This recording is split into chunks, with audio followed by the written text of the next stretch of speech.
بسم اللہ الرحمن الرحیم۔ دیکھیں، ایک بہت ہی اہم ترین نقطہ کہ جو ہم آپ کی توجہ جس کی طرف دلانا چاہ رہے ہیں،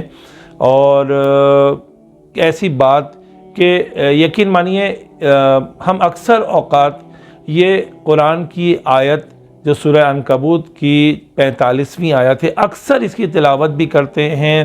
اس کا تغرہ بنا کے اپنے گھروں میں بھی لگاتے ہیں، اکثر دکانوں پہ بھی ہم نے دیکھا ہو، کئی مقامات کے اوپر مسجد میں جب جاتے ہیں تو سامنے لکھا ہوا ہوتا ہے، کئی مقامات کے اوپر اور اس کو دیکھتے ہیں۔ اور میں تو سمجھتا ہوں کہ شاید کئی ایسے افراد ہوں گے کہ جنہیں یہ آیت مبارکہ کا ٹکڑا یہ حفظ بھی ہوگا، لیکن کیا واقعاً پروردگار عالم نے جو قرآن مجید میں اس آیت مبارکہ کو ارشاد فرمایا صرف اس لیے کہ ہم حفظ کریں؟ یقین کریں، اللہ تعالیٰ نے قیامت تک آنے والے انسانوں کے لیے یہ ایک ترازو، ایک میزان، ایک ہمارے لیے ناپ تول کا ایک ذریعہ بنایا ہے کہ واقعاً ہم یہ دیکھیں کہ ہماری عبادت، خاص طور پہ ہماری نماز کہ جو ہم 5 وقت پروردگار عالم کے لیے انجام دے رہے ہیں، پروردگار عالم کے حضور سجدہ بسجود ہیں،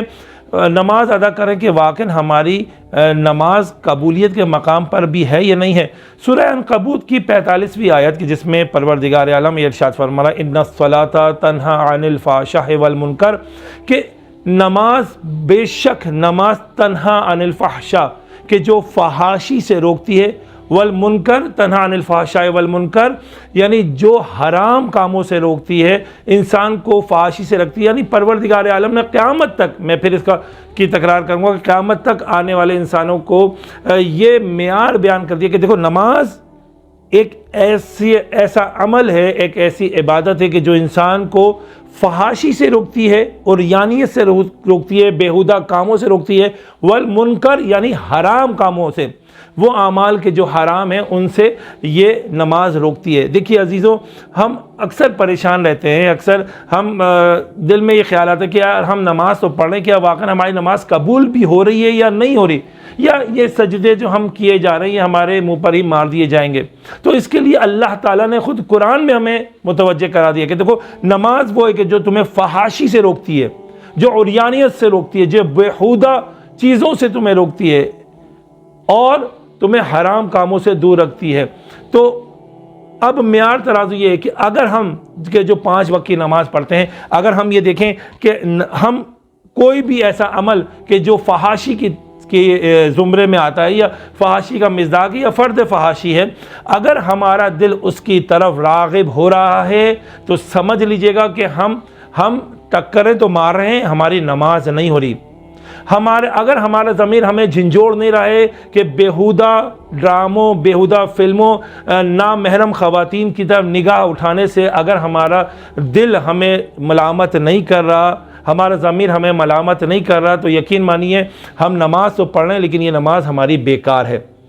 نماز اسی کی قبولیت کے مقام پر ہے، وہی نماز قبولیت کے مقام پر ہے کہ جو انسان کوئی ایسا عمل دیکھے کہ جو حرام عمل ہو، خیال آتا ہے کہ یار ہم نماز تو پڑھ رہے ہیں، کیا واقعا ہماری نماز قبول بھی ہو رہی ہے یا نہیں ہو رہی، یا یہ سجدے جو ہم کیے جا رہے ہیں ہمارے منہ پر ہی مار دیے جائیں گے۔ تو اس کے لیے اللہ تعالیٰ نے خود قرآن میں ہمیں متوجہ کرا دیا کہ دیکھو، نماز وہ ہے کہ جو تمہیں فحاشی سے روکتی ہے، جو عریانیت سے روکتی ہے، جو بیہودہ چیزوں سے تمہیں روکتی ہے اور تمہیں حرام کاموں سے دور رکھتی ہے۔ تو اب معیار ترازو یہ ہے کہ اگر ہم جو 5 وقت کی نماز پڑھتے ہیں، اگر ہم یہ دیکھیں کہ ہم کوئی بھی ایسا عمل کہ جو فحاشی کی زمرے میں آتا ہے، یا فحاشی کا مزداق یا فرد فحاشی ہے، اگر ہمارا دل اس کی طرف راغب ہو رہا ہے تو سمجھ لیجئے گا کہ ہم ٹکریں تو مار رہے ہیں، ہماری نماز نہیں ہو رہی۔ اگر ہمارا ضمیر ہمیں جھنجھوڑ نہیں رہا ہے کہ بیہودہ ڈراموں، بیہودہ فلموں، نامحرم خواتین کی طرف نگاہ اٹھانے سے اگر ہمارا دل ہمیں ملامت نہیں کر رہا، ہمارا ضمیر ہمیں ملامت نہیں کر رہا، تو یقین مانیے ہم نماز تو پڑھ رہے ہیں لیکن یہ نماز ہماری بیکار ہے۔ نماز اسی کی قبولیت کے مقام پر ہے، وہی نماز قبولیت کے مقام پر ہے کہ جو انسان کوئی ایسا عمل دیکھے کہ جو حرام عمل ہو اور اس کا ضمیر اس کو جھنجھوڑے کہ نہیں، تم مصلی ہو، تم نماز پڑھنے والے ہو، تم اللہ کی عبادت کرنے والے ہو، تمہیں یہ کام انجام نہیں دینا ہے۔ ہم جب بھی کوئی ایسی فلم، ایسا ڈرامہ یا میڈیا کے اوپر کوئی بھی ایسا پروگرام کہ جس میں نامحرم خواتین عریانیت کے ساتھ آئیں، نصف لباس کے ساتھ، آدھے لباس کے ساتھ آ رہی ہیں، اپنے آپ کو پیش کر رہی ہیں گندے لباس کے ساتھ آ رہی ہیں، بہت معذرت کے ساتھ شاید یہ جملہ بہتر نہ ہو، لیکن یہ کہ ایسے لباس کے ساتھ آ رہی ہیں کہ جو انسان کو شہوت کی طرف ابھار رہا ہے، اور ہمارا ضمیر اگر ہمیں ملامت نہیں کر رہا تو یقین مانیے ان الصلاۃ تنہی عن الفحشاء والمنکر، کہ ہم نماز تو پڑھ رہے ہیں لیکن ہم اپنے آپ کو صرف دھوکہ دے رہے ہیں یا اللہ سے مذاق کر رہے ہیں کہ نہ عریانیت سے اپنے آپ کو بچا رہے ہیں، فحاشی سے نہ اپنے آپ کو بچا رہے ہیں، نہ اپنے آپ کو منکر سے بچا رہے ہیں، حرام کاموں سے بچا رہے ہیں۔ یہ نماز ہمارے کسی کام کی نہیں، اگر ہم اپنے آپ کو ان دو چیزوں سے، فحاشی اور منکر سے، اگر اپنے آپ کو نہیں بچا رہے، ہمارا ضمیر ہمیں ملامت نہیں کر رہا۔